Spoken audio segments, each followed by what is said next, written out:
पहले तुम अंदर से सब बातों से असंग होते जाओ, शांत होते जाओ। मत तलब, किसी से तलब रख के बैठे हो, इच्छा रख के बैठे हो, तो कहीं ना कहीं स्वरों की बीन बिगड़ जाएगी। या तो स्वार्थ में बहुत ऐसे मीठे मीठे बोलोगे, चापलूसी से बोलोगे, या फिर जो है क्रोध करके कड़वा बोल दोगे, इच्छा में परेशान होकर के सब बोल दोगे। इसलिए सबसे पहले गुरु हमारे शब्दों को ठीक कराता है। कुछ बदलाव आता है शब्दों में। प्रेम रस अपने में घोलना, मीठा मीठा सबसे, और सच भी कड़वा ना भाता जिसे, तो सच्ची बात कह देते हैं, मुझे दौड़ के आ गए से बोल के आ जाते हैं। अरे कुछ फर्क पड़ रहा है, कुछ बताओगे या ऐसे ही चल रहा है? तो शुक्राना है गुरु का। प्रोसेस एक धीरे धीरे हर तरह से चलता है। गुरु रोज हमारा अभिमान भी निकालता है, कर्ता भाव भी निकालता है, कर्मों की आसक्ति भी निकालता है, फल की इच्छा भी निकालता है। ये सब चीजें निकलती हैं, तब कहीं जाकर के ऐसा एक सही रूप निकल के आता है जिसमें हमें ना इच्छा है, ना कोई किसी से कोई भावना है, ना कोई चाहना है किसी से, ना किसी से कोई शिकायत है, ना किसी के कर्म अब बुरे लगेंगे, ना किसी की कोई बात बुरी लगेगी। तो फिर आप देखेंगे अपने आप ही आपका चित्त विक्षिप्तता रहित होगा, शांत होगा, आनंद स्वरूप होगा, क्योंकि ये आपका मूल स्वरूप है। वो अपने घर में जरूर आ जा, खुद ही के बदले खुदा कर। तो ये निकालने की आवश्यकता तो इनकी है। कोई पूछता है क्रोध कैसे खत्म करें, बोले क्रोध कैसे खत्म होगा, हो ही नहीं सकते। चित्त को इतनी पूर्णता में लाओ, ज्ञान से इतनी पूर्णता में आ जाओ कि कोई कामना ना लगे अंदर। ये तो कोई भी कामना होगी, कामना में विघ्न पड़ेगा तो क्रोध तो उत्पन्न होगा ही हो। इसलिए निष्काम बनाते जाओ, अच्छा बनाते जाओ। इसलिए बोला कि हर जगह देखना, हर गुरु के हर वचन का, कल भी बताया ना कैसे कि कभी कोई वचनों में विरोधाभास लगता है। कहीं बोला गया पूछे तो दे, और कभी बोला गया है कि don't throw pearls before swine, चोरों के आगे अपने मोती क्यों बिखेरते हो बेकार। तो लगता है दें कि नहीं दें, बोलें कि नहीं बोलें, कौन सा वचन लगाएं। बहुत अच्छा बोला कि हर वचन की अपनी उपयोगिता है। हर कुर्सी की जो चारों टांगों की अपनी अपनी जगह उपयोगिता है। एक भी टांग गीली होगी ना तो आप ढंग से बैठ नहीं। तो ऐसे ज्ञान के हर वचन की अपनी अपनी जगह उपयोगिता है। ये भी तत्परता रहनी चाहिए कि अगर किसी के अंदर में भाव है ज्ञान का, ज्ञान पूछना चाहता है, तुम्हारी किसी बात से गुरु के विषय में या ज्ञान के विषय में जानना चाहता है, तो पूछे तो जरूर दे, बताना चाहिए। पर मैं बताऊं, मैं ही बताऊं, ये जो भाव होते हैं अहंकार के कारण आते हैं। हर जगह ज्ञान बोलना शुरू कर देते हैं, हर जगह ज्ञान बखारना शुरू कर देते हैं। वो नहीं होना चाहिए। पहले भाव बनाता है गुरु, तो पहले माहौल बनाता है, फिर प्यार से हमको ज्ञान दे देते हैं। फिर धीरे धीरे एक स्थिति आ जाती है जब आप ज्ञान में अच्छी स्थिति बना लेते हैं। अब लोग आपके पास इसी अपेक्षा से आके बैठे, कुछ कहते हैं हमारे पास कोई आएगा तो क्यों आएगा, हमसे और कोई लेना देना तो है नहीं उसका। और उसे एक ही भाव है, कैसे भी मैं इनका साथ करूं तो अपना ज्ञान निकालूं, तो अपना ज्ञान निकालने ही बैठे। और अगर वो अपने स्वभाव के अनुसार कोई इधर उधर की बात करता भी है तो हम ध्यान नहीं देते, हमें करनी नहीं हो बात, ना पूछना, ना कुछ सुनना, ना उसकी न करना। हाँ कोई अज्ञान निकालना चाहता है, इसलिए देखो धीरे धीरे फिर गुरु से हमें अपने आप सावधानी आती है। गुरु आ जाए अगर सामने तो हमारी इधर उधर की बातें जो कर भी रहे होते वो खत्म कर देते हैं। क्या कुछ है, क्या करें, क्योंकि धीरे धीरे ये आपने पहचान अपनी कैसी बनाई है। अभी तक आपने ऐसे ही बना रखा है कि समय समझता रहे, ये तो हर तरह की बात कर लेती, तो आपके सामने हर तरह की बात करेंगे। आपके विचार कैसे हैं, खुद की सोच, आपको खुद इंटरेस्ट आ रहा है उनकी बातें सुनने में, रस आता है अभी संसार की बातें सुनने में, तो वो आपके सामने करेंगे ही करेंगे, कोई बात थोड़ी। पर जब कुछ समय देख लेंगे वो, भाई इनको इन बातों में कोई मतलब, कोई लेना देना नहीं, तो सब कुछ को छोड़ कर देंगे, नाता ही तोड़ कर देंगे। अगर ज्ञान में उन्नति चाहते हैं तो इस प्रोसेस में आना चाहिए। हम क्यों बातें कर रहे हैं, क्यों बता रहे हैं, क्यों जानने की इच्छा रखते हैं, क्यों किसी से हम जगत की बात कर रहे हैं। हमारा केवल लेना देना ज्ञान का, आनंद का, इसका होना चाहिए, बात। अब ऐसे बनोगे तो फिर धीरे धीरे, अब डॉक्टर के पास जाके कोई दाल चावल के भाव का पूछेगा, वो तो सीधे जाके कहेगा डॉक्टर साहब आजकल ये प्रॉब्लम चल रही है, जरा नब्ज देख लो। तो जो पहचान आपने बना ली, जैसा आपने अपना बना लिया व्यक्ति, अगर आप ज्ञान में इतनी रुचि रखने वाले बन गए, तो फिर आपके सामने हर समय कौन कौन आएगा, कौन सी बात करेगा, ज्ञान की बात करेगा, कोई सत्संग की ही बात करेगा। ये धीरे धीरे हमारा खुद का स्वभाव कैसा है, इंटरेस्ट कैसा है, खुद हमारी गुरु की लगन कैसी है। इसलिए बोला गया है कि कभी भी ठहर मत जाना, तालाब की तरह, नदी की तरह हमेशा गुरु तक हमारा बहाव चलता रहे, गुरु के लिए अंदर ही अंदर दौड़ लगती रहे। तो बहता पानी निर्मल कहते हैं, निर्मल होता, अब थम गया तो जम गई काई। अच्छी लग रही थी बात, अभी नहीं तो कभी नहीं, एक वचन ये भी है, और फिर एक वचन ये भी चलता है, धीरे धीरे रे मना धीरे से कुछ। उसमें भी हमको कैच करना चाहिए दोनों बातों को, कि अभी नहीं तो कभी नहीं, नाउ और नेवर। अगर आज हम सतर्क नहीं हुए, आज अब ज्ञान में आगे बढ़ने का संकल्प नहीं किया, आज सत्संग को नहीं कैच किया, तो फिर बुलबुल रवैया चलता रहेगा, पर कभी नहीं हो पाता। इसलिए हम आज से ही अपने को संवारें, आज ही सुधारें, आज से ही चेंज करें। चेंज करनी पड़ती है, कुछ बातें ऐसी आदतें अपने छोड़नी पड़ती है। छूट जाए गुरु प्रेम में तो बहुत शुक्राने करें, ये तो छूटती नहीं है, गुरु सब जानता है, छूटती नहीं है। बड़ा ये मन ऐसा खेल करता रहता है कि गंगा गए गंगादार, तो जमुना गए जमुना साहस। सत्संग में आके बैठेगा तो बड़ा साधु सा बन के बैठ जाएगा, बड़ा ऐसे दिखा देगा, फिर हटेगा तो फिर वही रस आ जाते हैं, फिर वही बातें आ जाती हैं। और यही हमारी उन्नति दिखती नहीं है जीवन में, इसका यही कारण होता है। और इतना परमात्मा का रस आ जाए, चिंतन आ जाए, उसके लिए भाव आ जाए, उसके लिए, इसलिए फिर एक लंबा समय गुरु भी ठहर के बैठता है, कि आसान नहीं है, लगे मन जब उसका लगे। तो देखा, पहले बाहर से बड़ी ज्ञान ध्यान की बातें करेंगे गुरु के निकट आकर के, पर अंदर से बिल्कुल भी माया रहित नहीं बनाते ना। अब इसलिए कहते हैं कि कभी किसी से धोखा भी मत खा जाना। तुम सोचे तो बड़ी सत्संग में बड़ी बड़ी बातें कर रहा था, ये तो बड़ी गुरु की, ये शायद गुरु से ज्यादा निकट है, गुरु से कितना बोल लेता है, गुरु जी इसमें भी सावधान करते थे, पहले भ्रम में मत आना, क्योंकि उसका ज्ञान उसके साथ, गुरु की भी करनी गुरु करेगा।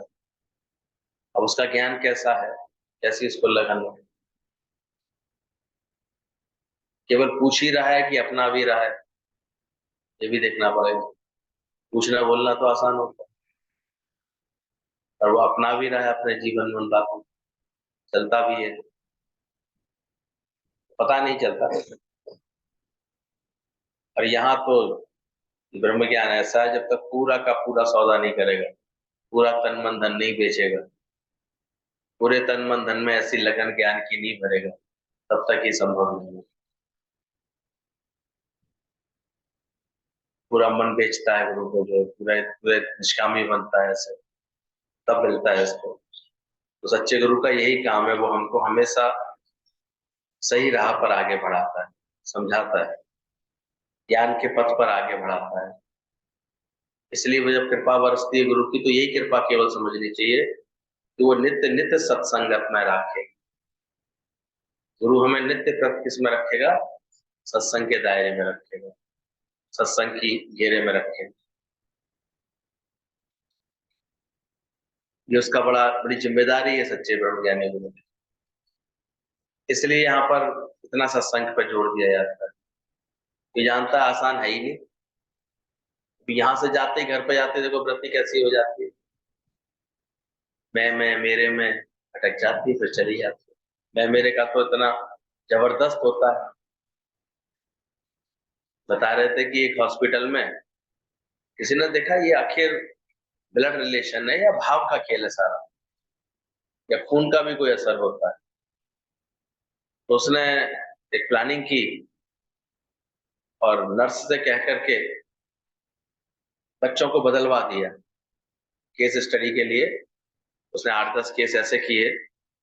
हालांकि जिसकी लड़की थी उसको लड़की से ही बदलवाया, लड़का हुआ उसको लड़के से ही बदलवाया, लेकिन आपस के इंटरचेंज करा दिए बच्चे चुपचाप, उनको पता नहीं लगने दिया पेरेंट्स को। और वो तो अपना कलेजे का टुकड़ा समझ करके उसे पाल रहे, बचपन से पाल रहे। उसकी लिखा पढ़ी सब रखी थी, सब पे नजर थी कि कहाँ पल रहे हैं, कहाँ पर कौन सा घर है, इनका पूरा एड्रेस वगैरह सब था, देखभाल सब चल रही थी। 7-8 साल बाद, 10 साल बाद जब बच्चे बड़े हो गए थोड़े थोड़े, तब उनको जाकर के ये बात बताई गई, ये आपका नहीं है, ये तो बच्चा उसका है। उससे कही गई कि आपका नहीं है, बच्चा उसका।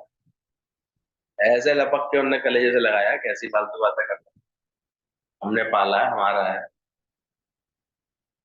बचपन से देखते देखते, बचपन से उसको प्यार देते देते इतनी भावना बन गई उसकी, एक नहीं तैयार हुआ बदलने को, एक के अंदर भी लगा हमारा ये तो सही मानते हैं।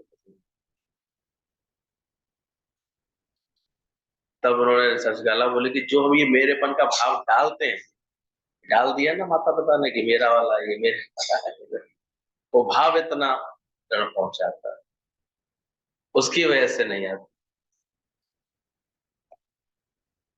तो जहां भी हम मेरेपन का जानते तक नहीं थे, 20-25 साल तक, 21-22 साल तक, आजकल तो 26-26 साल में शादी होती है, 30-30 साल में शादी होती है, कौन सा जानते हैं? जानते थे। लेकिन शादी के बाद अब मेरेपन की वजह से अधिकार भावना भी आ रही है, दावा भी आ रहा है, फिर इतने मैच्योर स्वभाव हो जाते हैं। अब उसके बाद तुम चाहो कोई बदले अपना स्वभाव, तो कैसे बदले? छोटी उम्र में तो चलो शादियां हो जाती थी, वो ऐसे डर धपके दबक के ऐसे बच्चे अपने बदल लेते थे, अपने स्वभाव एडजस्ट कर जाते। अब तो वो भी संभावना खत्म हो गई। फिर क्या होता है, इगो क्लैश होती है। अब जो समझदारी दिखाए बच्चे आपस में, वो तो चलती है गाड़ी अच्छे से। नहीं तो आजकल तो हर दूसरे घर से ऐसी आवाजें सुनाई देती हैं कि झगड़ा है, तलाक की नौबत आ रही है, मन नहीं मिल रहा है, रह नहीं सकते, क्या किया जाए? बिना ज्ञान हर कोई धोखा ही खाए। हालांकि बेटर हाफ लेडीज को बोला गया है, लड़कियों को बोला गया है, स्त्री को, तो वो फिर भी अपनी कुर्बानी करती है, एडजस्ट करती है कई कई महीने तक। जब बहुत कोई बात सर से ऊपर होती है तो हम देखते हैं फिर वो भी फिर आ जाती है, भाई ठीक है, मैं कब तक ऐसे सहेंगे, कब तक इस स्वभाव को सहेंगे? नहीं, अगर कोई बदलता अपने आप। इसलिए जो समझदार हैं, जो इन सब चीजों को, सोशल चीजों को समझते हैं, वो तो अपने मन को बदल। तो यहाँ भी आकर के तुम देखो, तुम कैसे 3 बच्चे एक क्लास में, टीचर को बहुत पढ़ाते थे, लेकिन तीनों का अपना अपना स्वभाव, दोस्त थे तीनों, लेकिन आवाज अलग सब। एक सारे समय कैसे क्लास छोड़ के चला जाऊं, कहाँ घुमाऊं, ये करे, खेले आऊं, ये करा, उसी में मन उसका सारे समय, पढ़ाई में बिल्कुल नहीं लगाता। दूसरा जो था, पढ़ता लिखता नहीं था, लेकिन भगवान की जैसी मर्जी है वही होगा, वो भगवान की बात आ जाता, भगवान पास करा देगा, भगवान जैसा चाहेगा, जो चाहेगा भगवान वो हो जाएगा। और तीसरे के टेस्ट में नंबर कम आते थे कभी अगर, तो हमेशा कहता था कि इसमें जरूर मेरी ही कहीं चूक रह रही है, मेरी पढ़ाई में कहीं कोई कमी रह रही है, ये मुझे इसलिए भगवान ने कम नंबर दिए ताकि मैं आगे के एग्जाम में अच्छे नंबर लूं। वो इस तरह लेता था बात। और वास्तव में जब फाइनल एग्जाम हुए तो यही मिला कि वो दो तो फेल हुए और इसने क्लास में टॉप किया, तीसरे वाले ने। तो खेलने कूदने में अपने सामी पढ़ाई पे ध्यान ही नहीं बिल्कुल, तो क्या होगा? एग्जाम में कैसे लिख पाएगा? कहाँ से लिख ले? दूसरा वैसे बिल्कुल भगवान भरोसे, बातें तो बड़ी अच्छी अच्छी लगे, भगवान करेंगे, भगवान ही पास करते हैं, भगवान ही करेंगे। वो बनाया है जा करके हनुमान जी तो फिर लड्डू चढ़ा दिए वो टीचर ने, कहाँ से पास हो जाए? और तीसरा लगातार अपने कर्मों में, अपने बातों में सुधार करता रहा, अपनी पढ़ाई में सुधार करता रहा, और अच्छा कैसे पढ़ लूं, और अच्छी सी ये चीज, और कैसे कमजोरी रह गई है इसमें, और ठीक कर लूं। तो वो फिर देखो एग्जाम टाइम पर बड़े आराम में भी रहा, पढ़ाई करता रहा, और क्लास में टॉप भी करे। तो सत्संग में भी सबकी अपनी अपनी प्रकृति। एक भले सत्संग आता है, उसके बाद भी उसका घूमना फिरना, दुनिया में भटकना, जगत में भटकना यही चालू रखता है। तो कैसे पास आ पाएगा वो ज्ञान गुरु के, भगवान के निकट कैसे आ पाएगा? ये तो पास आना होता है, पास हो गया कि नहीं। और एक कहने केवल लफाजी करता रहता है ज्ञान की, बोलने में तो ज्ञान आ रहा है, बोल रहा है ज्ञान, लेकिन ज्ञान बोल करके भी वो केवल बस बोल ही बोल रहा है। तो उसको भी देखा गया यही बात, वो भी फिर चूक गया, कैसे पक्का होगा उसे ज्ञान, होगा ही नहीं। लेकिन तीसरे ने जो है अपना सुधार करता है, सत्संग में आकर के लगातार, अब क्या वाणी चली, अब क्या बात चली, इसको सुधार कर, तो सुधार करते करते करते करते वो एकदम से और नजदीक आ गया, एकदम पूरा पास हो गया, फर्स्ट क्लास आ गया।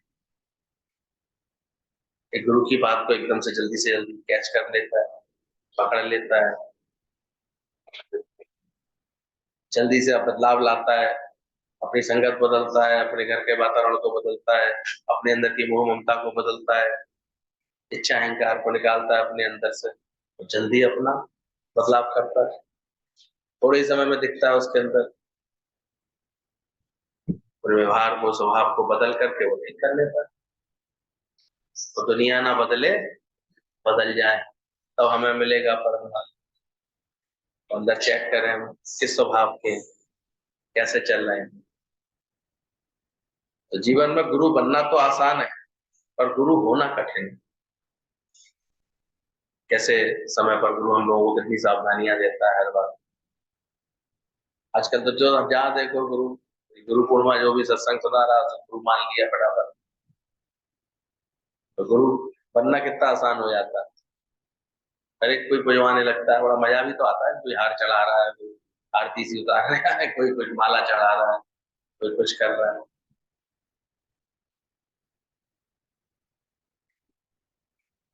दुनिया में गुरु बनना कितना आसान है, और गुरु होना, वास्तव में गुरु होना किसी का कितना कठिन है।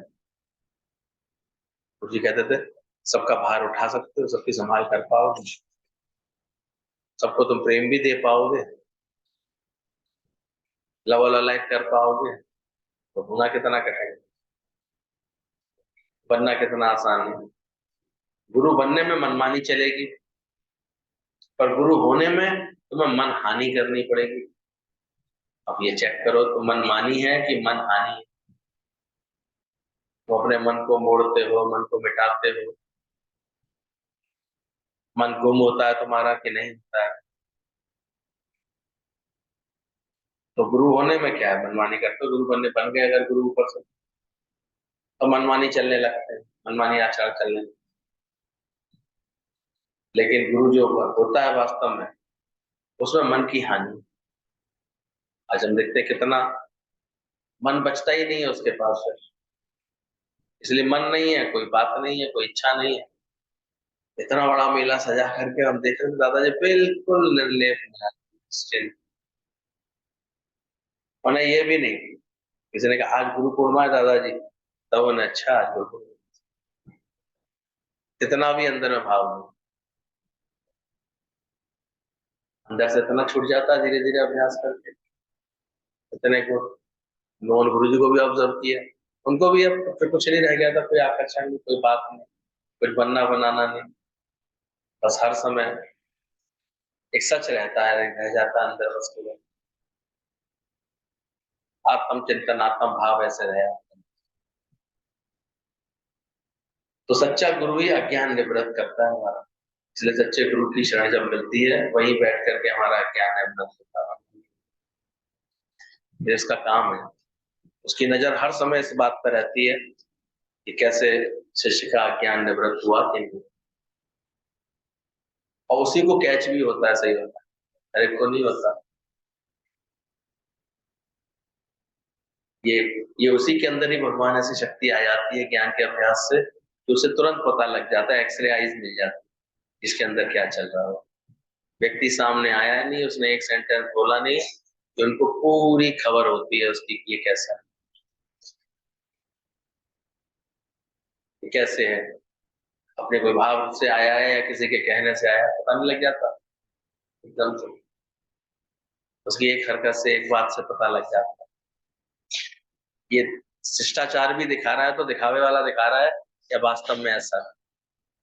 क्योंकि शिकारी भी झुकता है, वो दुगना झुकता है, नेता लोग दुगने झुकते दिखाई देंगे तो वो नम्रता करते हैं, बहुत ज्यादा दिखाएंगे हमें कितनी जनता की परवाह है, हम ये करेंगे, फिर 5 साल गए, कैसे होता है सब? इसको शिकार करना होता है। तो ये शिकार करने वाले जो लोग जो होते हैं, जो बस केवल लोगों को बरगलाना जानते हैं, हड़पना जानते हैं, उनकी नजर ऐसी होती है, शिकारी होती है, तो वो झुकते हुए ज्यादा दिखाई देंगे तो वो नम्रता और अधिक करते दिखाई, और ऐसे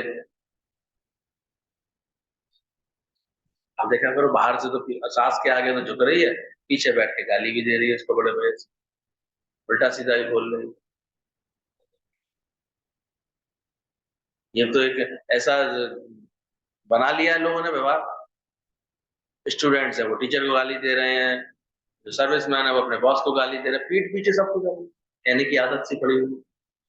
क्या है, क्योंकि उनके सामने तो चलो वो मर्यादा कर रहे हैं, बॉस आ गया सामने, टीचर आ गया सामने, गुरु आ गए सामने, तो पीछे थोड़ी उन्हें इतनी बुद्धि थोड़ी,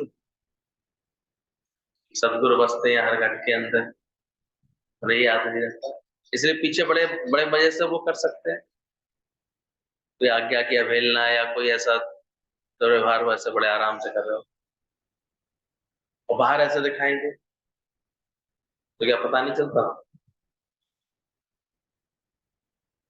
इसलिए सावधान रहना चाहिए, बदले तो पूरी तरह से अंदर से बदले।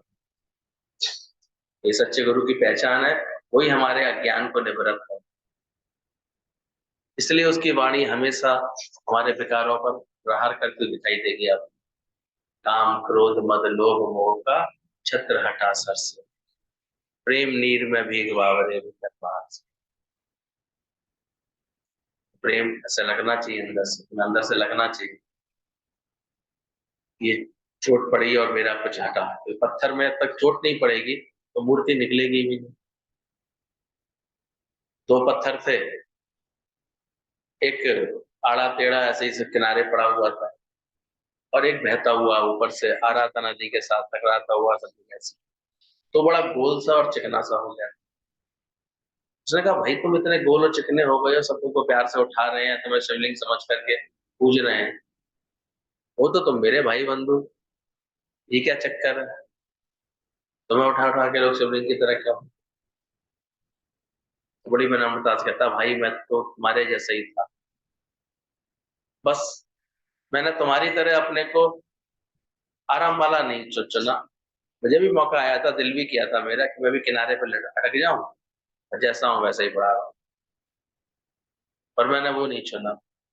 मैंने कहा कोई बात नहीं, लहरों के साथ संघर्ष करता, और मैं बहता चला गया, संघर्ष करता चला गया, कभी एक थपेड़ा, कभी इधर थपेड़ा, कभी इससे टकरा, कभी उससे टकरा, ऐसे करते करते घर्षण करते करते संघर्ष करते करते, और ये सारा संघर्ष मैंने संग हर्ष हर्ष के साथ किया, खुशी से किया, तो फिर मैं ऐसा चिकना बन गया हूँ, ऐसा गोल बन गया।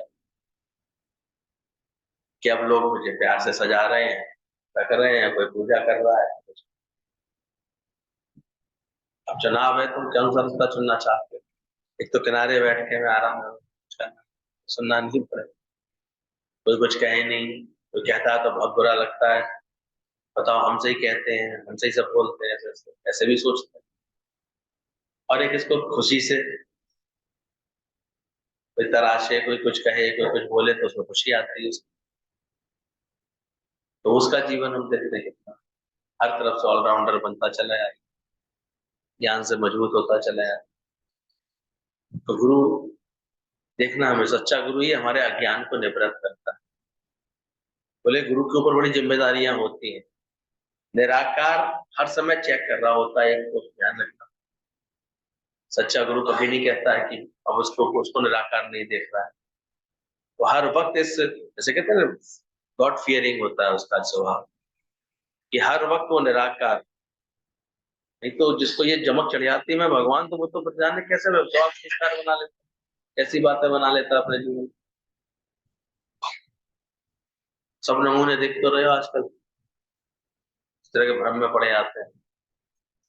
तो बोले वो निराकार हर समय उसे चेक कर रहा है, देखता है कि सच्चाई से सच की पढ़ाई कराता है कि। और जो सच्चा गुरु होगा वो हमेशा इस बात में सावधान होगा कि वो निराकार हर सत्य देख रहा है, इसलिए वो डंडा लगाने में देर नहीं करेगा। इसलिए हमेशा वो ऐसे तत्पर रहता है कि निराकार देख रहा है और ये चेक कर रहा है, ये भले ही गुरु रूप में है लेकिन ये सही पढ़ाई करा रहा है कि नहीं। ऐसा तो नहीं है कि वो आत्मा के ज्ञान से भटक करके फिर और अपने पेट के ज्ञान से वो होगा। इसलिए हम लोग कहते हैं, सबको सावधान करते हैं, कहीं भी कोई सत्संग करे उसके पास गुरुओं की वाणियों के अंश होने चाहिए और वही उसे पढ़ाना चाहिए। और फिर ऐसे हम देखते हैं लोग भटकाते हैं अपने मन को। सत्संग करने वही निकले, कहीं जाए तो सत्संग के लिए तभी बोलने का उसको हक है जब उसके हाथ में वाणी हो, उसके पर्सनल वाणियां हो, भजन उसको क्लियर हो, कंसेप्ट गुरु से पहले से क्लियर कर दिया। नहीं तो फिर बीमार व्यक्ति बीमारी बांटाएगा, आसक्त व्यक्ति आसक्ति ही बांटे आएगा या करके, क्या करेगा? बड़ा सावधानी का काम है। तो सच्चे गुरु को तो हमने अभी भी देखा, वो हमेशा बिल्कुल इतनी सावधान रहे, क्योंकि सारी दुनिया उनके आदर्श को देख पड़ रही होती। उन्हें कितना जैसे, अब तो वो ढल ही गए हैं, हम तो देखते हैं उनका वो निर्मल स्वभाव, सहज स्वभाव, कुछ ना बनने का स्वभाव जैसे बिल्कुल ढल गया। तो ऐसे निराकार हर वक्त देख रहा है कि सच्चाई से सच की पढ़ाई करा रहा है, आत्मा के अलावा और तो कोई बात नहीं। इसलिए कभी भी कहीं से भी कोई से भी दिन की वाणी उठा लें, आपको उसमें आत्मा की ही कोई बात मिलेगी, वही समझा रहे हैं। फिर बोलता निराकार देख रहा होता है, कहीं अपनी पूजा स्तुति तो नहीं करा रहा, देखता है कहीं ऐसी बातों में तो नहीं पड़ गया इसका जीवन। हारा वाला की जय, की कारा वाला की जय, इन बातों में तो नहीं अटकता। जहां महागुरु जी होती है तो लगन राम से छूट जाती है। स्वामी स्वामी भजने लगे तो लगन राम से छूटी। और ये बिल्कुल ऐसी बात है जो वो इतना निर्भिमान बन ही नहीं पाता, इतना बना नहीं पाता कि अगर कहीं जय जयकार हो और उसको जो है नशा सा ना चढ़े, उसको अहंकार आता ही आता है। इसलिए जो अच्छे साधक होते हैं, अच्छे गुरु की शरण में रहते हैं, वो कभी हमेशा इन बातों से बच के चलते। वो जानते हैं प्रशंसा मीठा जहर है, वो इस बातों में नहीं आते, इस प्रभाव में नहीं आते। इसलिए उनके मुख पर हमेशा उनके गुरु के गुणगान रहता है, गुरु की बात रहती है। कोई बात उनसे बोलो, कभी भी कोई प्रशंसा करोगे तो हमेशा एकदम से ये गुरु की बदौलत, ये गुरु की वजह से ऐसा हो, हम तो ऐसे नहीं थे, हम तो ऐसा नहीं कर सकते। गुरु की फौरन रीडायरेक्ट होती है उनकी अंदर से। तो भगवान भी देख रहा होता है, कहीं अपनी पूजा पूजा स्तुति तो नहीं कराता। जहां वहां गुरु जी होती है तो लगन राम से छूट जाती है। सच्चे गुरु का मिलना बड़े भाग्य की निशानी है। सच्चे गुरु को किसी को झुकाने में आनंद नहीं आता, किसी को झुके कोई मेरे आगे, इसमें कभी इसको आनंद नहीं आता। मुझे पहचान है, वो इतना अंदर सजग रहता है। या उसका प्यार इस बात से नहीं जुड़ा होता है कि वो झुक रहा है मेरे को तो मेरा इससे प्यार है, खाली आकर बैठ गया बस तो प्यार से, बाकी काम है उसका वो ही था, वो अपना काम अपने आप कर, वो इन बातों से प्रभावित नहीं। हाँ, वो अंदर तुम्हारे लगन देखता है, भाव देखता है, ज्ञान के लिए प्रेम देखता है, समय समय पर उसको बढ़ाता है, ज्ञान बढ़ाता है तुम्हारे से, तुम्हारा अज्ञान निवृत्त करता है।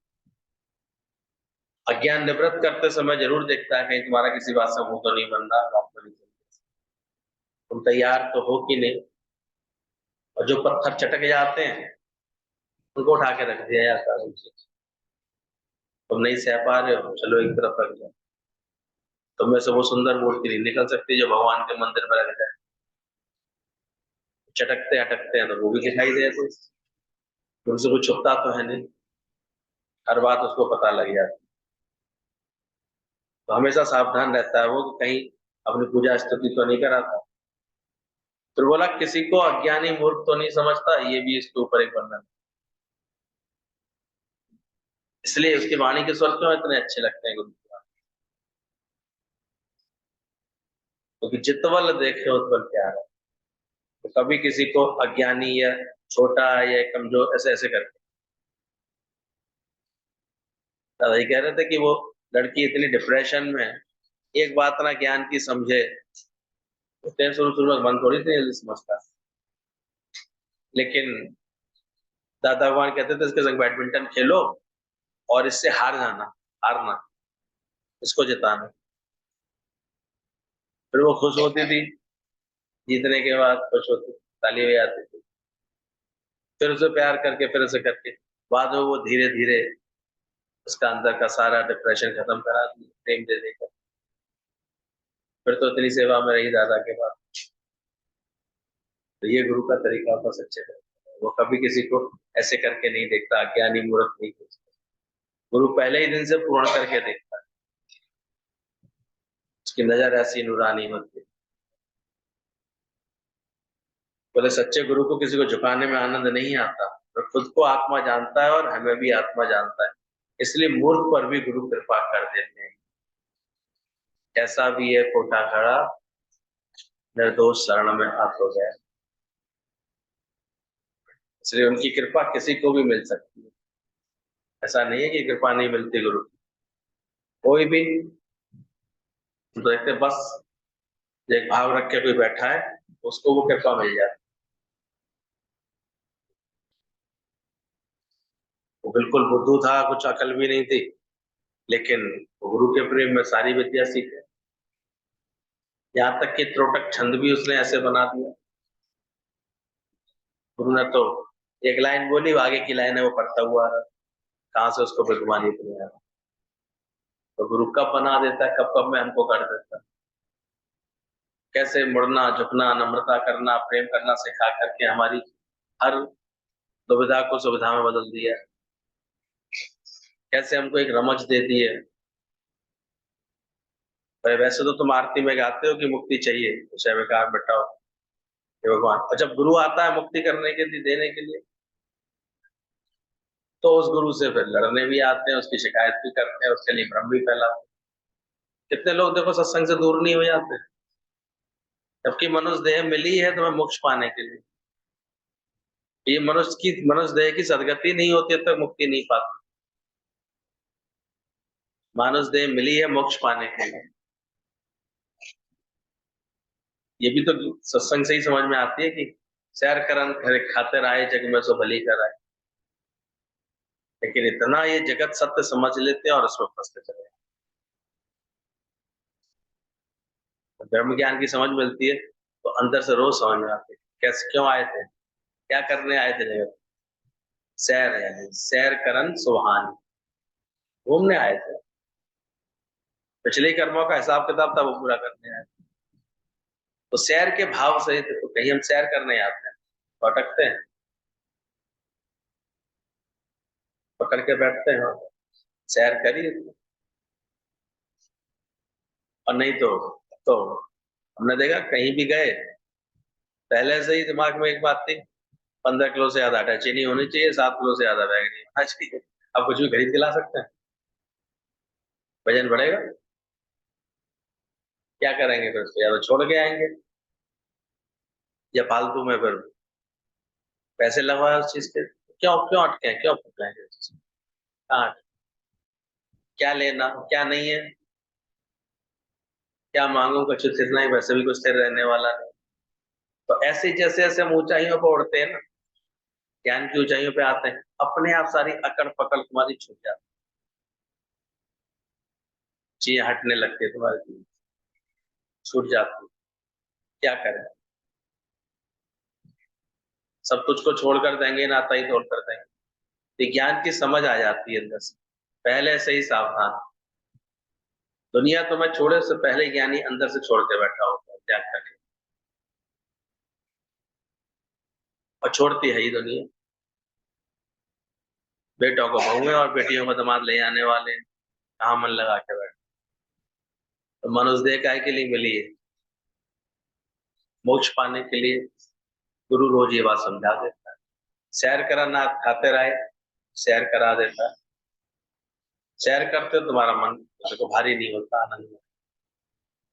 तो किसी को भी अज्ञानी मूर्ख नहीं समझता वो, इसलिए मूर्ख पर भी कृपा कर देता है सच्चा गुरु।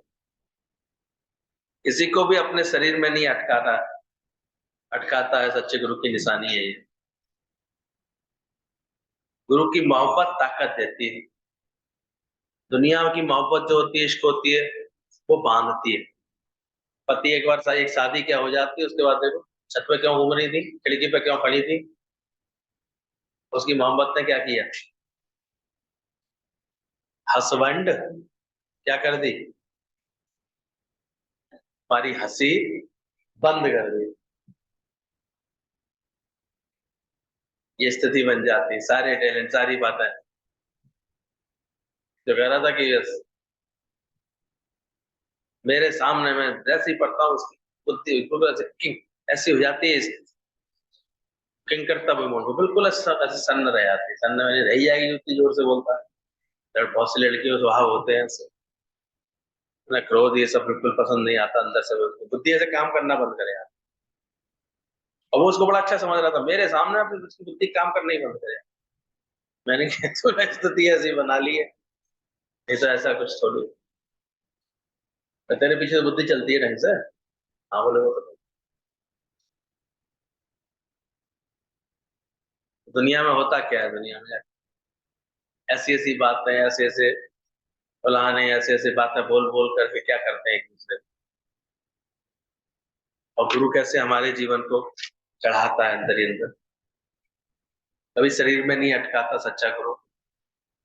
कभी कोई उसे कोई आवश्यकता नहीं है कि नाटकता ना अटकाता, पूरी मर्यादा से चलता है, पूरे सही समझ से चलता है। तो किसी को भी ना देह भाव में नहीं अटकने देता। चलिए रोज गुरु बैठ के क्या सिखाता है कि तू देह नहीं, तू आत्मा, तू आनंद स्वरूप, उसमें अटक, उसमें टिक। देह में अटक जाते हैं और आत्मा में कहते हैं टिक जाते हैं। उसमें अटक नहीं होती, उसमें टिकना होता है। आत्म ज्ञान आएगा अंदर में तो हम उसमें टिकेंगे। और देहाध्यास में, देह में अटक होगी, ये ना हो जाए, ऐसे ना हो जाए। एक एक बीमारी में व्यक्ति इतना इतना अटका रहता है, देख देख के उसकी बातें सुन के हंसी आती है। एक आंख के बारे में बात कर रहे हैं तो इतनी देर बोले चले आ रहे, बोले चले आ रहे, ये हो गया, ये हो गया, मैंने यहाँ इलाज कराया, मैंने ये कराया, अब ठीक नहीं हो रही, ये नहीं। आदत है दुनिया में बकवास करने की, बोलते रहने की। इतने अटके हैं, इतने अंदर से फिर दुख मना रहे हैं बातों का। इतना शुक्राना नहीं गा रहे कि जितने दिन देख लिया शुक्राना तो करें इस चीज़ का। भलाइयां तो देखें इस बात को, शुक्रगुजारी तो करें इस बात। पर नहीं, कोई बात है कहीं भी अटके, शरीर में कोई बात तो कोई उसमें अटक गए, कोई ऐसे मर गया जी गया तो उसमें अटक गए, किसी ने कुछ ऐसे अपमान कर दिया, बातें कर दी, घर परिवार में देखो कितने चर्चाएं कौन सी है, देखो देखो, घर घर लागे यार, चार लोग प्रेम से रह ही नहीं पा रहे हैं, इसलिए तो देखो जल्दी से जल्दी कोशिश करते हैं दीवार खड़ी हो जाए, हमारा अलग हो जाए, ये अलग हो जाए, मिलके रह नहीं पाते, सहन ही नहीं कर पाते किसी के स्वभाव संस्कार। तो ध्यान रखना, किसी को भी ज्ञानी शरीर शरीर में नहीं अटकाता गुरु, और गुरु की मोहब्बत ताकत देती है, दुनिया की मोहब्बत हमारी ताकत ले लेती, कमजोर बनाती है वो हमें। इसलिए दुनिया में पति चला जाता है ना, तो और ऐसे कमजोर होकर के, बिल्कुल बीमार होकर के, एक मिली थी हमें उनकी, बिल्कुल कमर एकदम टेढ़ी, मैंने कि क्या हो गया, तुम तो अच्छी खासी थी। तो पति के बाद इतना उसने अपने अंदर में बिना ज्ञान था नहीं, तो बैठा ली बात में, ऐसी बैठा ली दिमाग, ऐसा दुख बैठा लिया अंदर में, झोले ऐसे उसमें खटोले में पड़ी रहती थी, उठती नहीं थी, दिन भर पड़ी रहती थी, अपने को गम में पड़ी रहती थी, बाद में कमर ही ऐसी टेढ़ी हो गई, बाद में बड़े मुश्किल से ज्ञान से खुशी मिली, चेहरा ऊपर किया, ये किया, तब जाकर के वो कोड़ खत्म हुआ। बिगाड़ लेते लोग, जीवन को खराब कर लेते,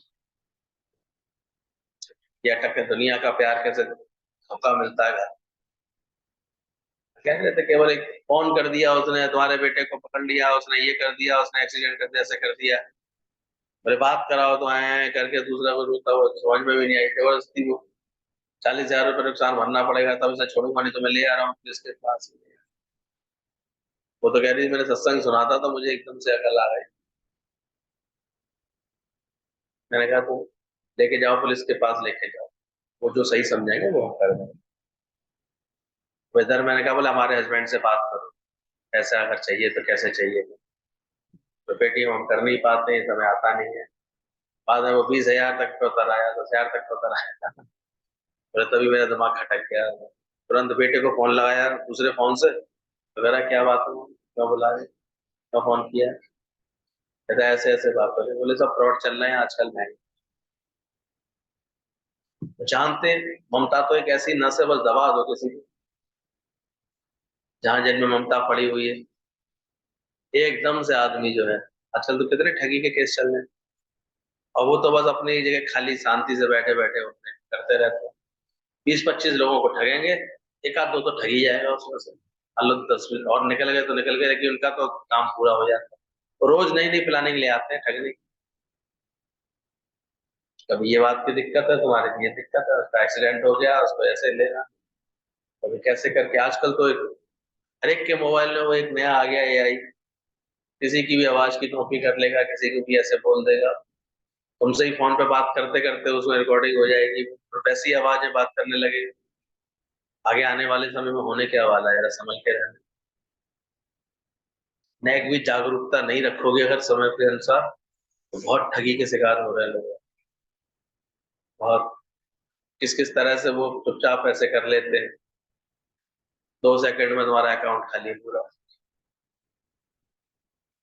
गलती से भी किसी को मोबाइल यूज करने दे दिया, ये करने दे दिया, तो कितनी ठगी हो रही है आजकल। तो संभल के चलना, दुनिया क्या, जो जिस दुनिया की प्रीति देती क्या है, एक मोहब्बत, ताकत ले लेती है उल्टा, बच्चे ही अपने ही बच्चे बैठ जाए बच्चे, तो कैसा शोषण कर देते हैं, तब तक उन्हें दिख रहा होता धन है माँ के पास, ले लो और ले लो इनसे, और वो ले लेते हैं, और बाद में तुम उनसे कहोगे तो बेटा मुझे 500 रुपये ही दे दे, महीने में 500 रुपये तो खर्चा मेरा है, अरे आप क्या करोगे तुम, 500 कैसे दे, नहीं है, मिलते हैं वैसे, शत्रु पुत्र मिल जाते हैं, यहाँ लेने का ही तुम्हारा हिसाब किताब, हम तो वो लेंगे तुमसे देंगे कभी नहीं। फिर मार खा खा के आंसू बहाना पड़ा। एक गुरु की ही, सच्चे गुरु की ही वह मोहब्बत ऐसी होती है जो हमको ताकत देता है, वो हमें अपने पैरों पर खड़ा करता है, हिम्मत देता है, सही समझ देता है,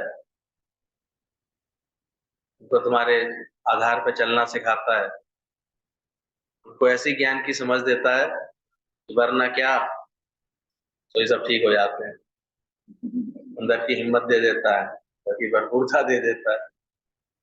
तो ध्यान रखना, उस किसी को शरीर में नहीं अटकाता, सच्चा गुरु दूसरों को फंसाता नहीं है, उसका कोई संगठन नहीं होता, आज तक हम लोगों ने सत्संग का कोई नाम ही नहीं रख पाया इसको।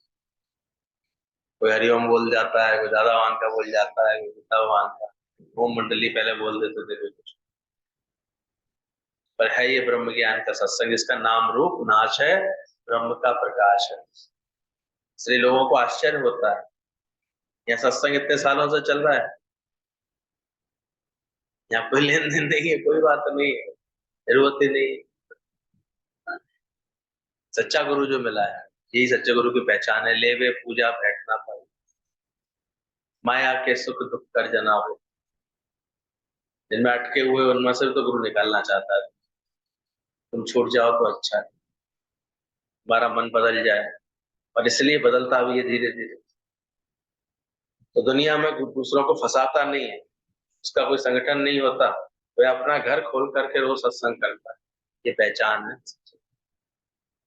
अभी हम लोग गए तो वहां उन्होंने 3-4 दिन का, उन्हें पता था, सबका लग जाता है कि कौन कितने दिन के लिए आ रहा है। तो 20 और 21 को ज्यादा प्रेशर था, 22 को लोग कम रह कह गए थे, लेकिन फिर भी थे, 23 तक की सुबह तक रहे लोग, 18 को कम थे, तो उसी हिसाब से वो सत्संग प्लान करते हैं। 5-6 जगह है मुख्य मुख्य। 21 तारीख का तो सत्संग सबसे बड़े हॉल में था, 1000-1500 लोग भी आराम से बैठ सकते थे। बाकी तो फिर ऐसे थे जहाँ एक तो इतना ही बड़ा हॉल था, उसमें बैठते हैं जाकर के सब लोग, 300-400 लोग जब होते हैं। एक नेशनल स्कूल है, कॉलेज है वहां पर, उसका ऑडिटोरियम जैसा मिल जाता है, उसमें एक 500-600 लोग तक बैठते हैं, तो उसमें बैठ जाते हैं जाकर।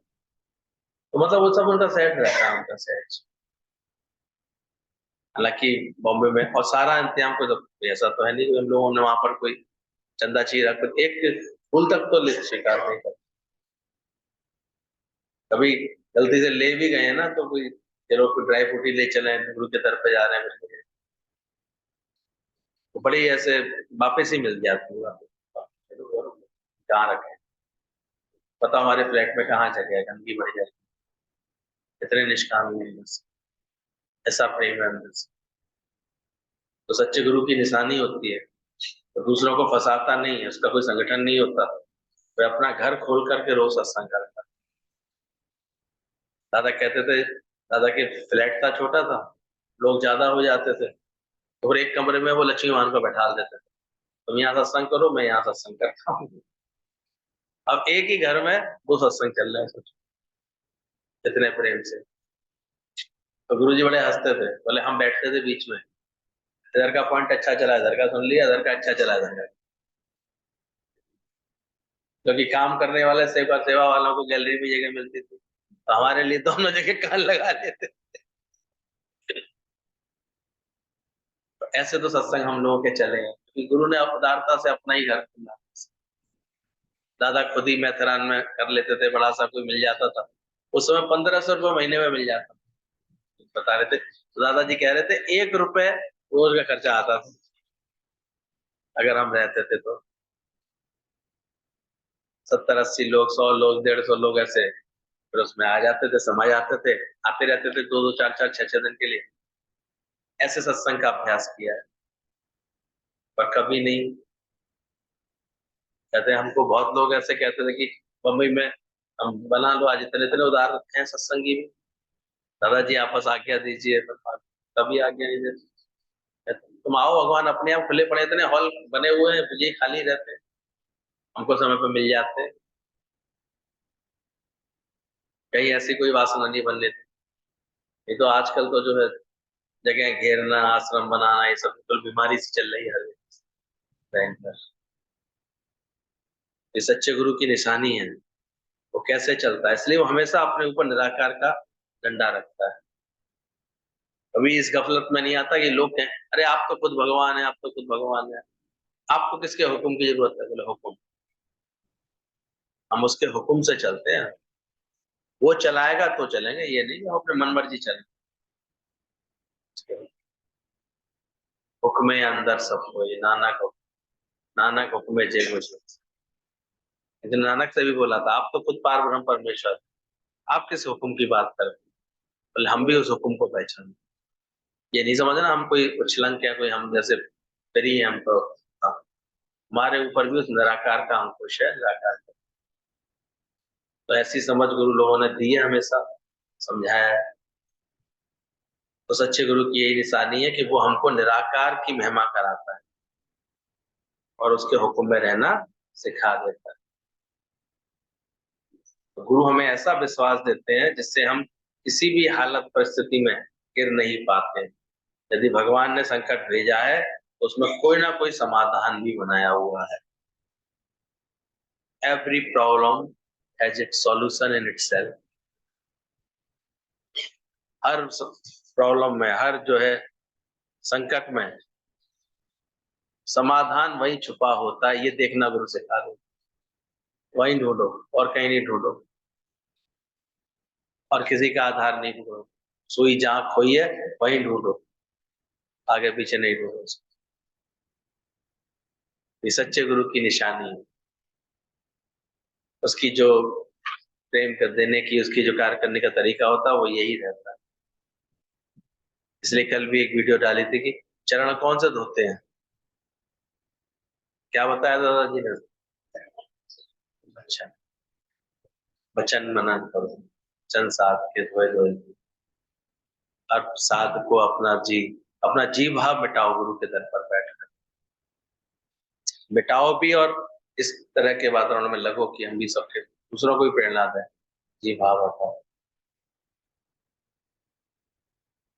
तो हमेशा देखना, ज्ञानी अपनी 10 उंगलियों को अपना मित्र बनाता है। 10 उंगलियां होती हैं वो उसकी मित्र होती है, इसलिए हस्त कमल बोला गया। सारी उंगलियां देखो भगवान ने कैसे बनाई है, कैसे भी मूवमेंट कर ले, कुछ भी पकड़ लेंगे, कुछ भी कर लेंगे, कैसा भी टेक्निकल वर्क हो ना, ये उंगलियां कर बैठती। इसकी रचना ऐसी बनाई भगवान ने। तो यही हमारे सबसे परम मित्र है। झाड़ू उठानी हो तो झाड़ू उठा लेंगे, पोछा लगाना पोछा लगा लेंगे, बर्तन भी ऐसे मांज लेंगे, अच्छे से कपड़े धो लेंगे, सब कौन सा ऐसा काम। आटा गूंद लेंगे, रोटी बना लेंगे, सब्जी काट लेंगे। तो सबसे बड़े मित्र कौन से हैं? ये उंगलियां। अपना हाथ जगन्नाथ, इसलिए बोला क्या है, यही है जगन्नाथ हमारे। तो इन्हीं को वो अपना मित्र बनाता है, 10 उंगलियों को मित्र बनाता है। इसे हस्त कमल कहते हैं। सच्चा भगत भगवान से हमेशा कहता है कि तुम मुझे सजा दो भगवान, क्योंकि तुम मुझे सजा देते हो तो तुम मुझे सजा देते हो। वो कभी माफी नहीं मांगता। ये सच्चे शिष्य में ये निशानी होनी चाहिए। वो भगवान से कभी पास खातिर नहीं मांगता, कभी राहत नहीं मांगता। वो कहता भगवान सजा दो मुझे, सजा दो। क्योंकि जब तुम सजा दे देते हो मुझे, तो मुझे वास्तव में सजा देते हो, डेकोरेट कर देते हो। क्योंकि भगवान अगर कोई परीक्षा देता है, कोई बात ऐसे, तो उसमें वो हमें निखार रहा होता है, तो हमारी बहुत भलाई छुपी होती है। इसलिए हर जगह, कल भी बात अच्छी लग रही थी, कबीर ने बोला, कहत कबीर सुनो भाई साधो। साधो किसको बोला? जो ये साधना कर साधते हैं, तपस्या में रहते हैं, उनको बोला कि वो ऐसे साधे हुए रहे ऐसे। तो कहत कबीर सुनो भाई साधो, वो हमेशा साधु बोलते थे। तो उनका पुत्र वो और कमाल था। कहते हैं कबीर का पुत्र कमाल, वो जानता था ये मेरे पिताजी सरल स्वभाव के हैं। तो उसने फिर जो है बाद में ज्ञान को और ऐसे मजबूत किया। वे साधना करी, साधु से बने यहाँ बैठे रहते, साधना की वो ऐसे टोकता था। वो कहता था साधु का मतलब ये नहीं कि तुम साधु होकर के आ जाओ यहाँ, साधा। वो और सही बात बताता। तो कबीर भी ऐसे कहता था, ये कमाल तो वास्तव में कमाल था। कहते हैं कबीर दास जी तो निष्कामी, कभी कुछ लेते नहीं थे, कभी कुछ। लेकिन एक दिन कबीर ने कहा ये भीड़ कम कैसे है, सत्संग सुनने वाले कहाँ हैं? तो बोले अब नियम बदल गया कबीर जी। ऐसे क्या नियम बन गया भाई? वो सड़क के कोने पर तुम्हारा कमाल बैठा हुआ है, एक डब्बा लेकर के, एक एक का नोट डालो तो अंदर जाओ। फ्री में चले जाते सुनने के लिए, एक एक का नोट डालोगे तो अंदर जाना। सो अब बहुत से लोग नहीं आ रहे।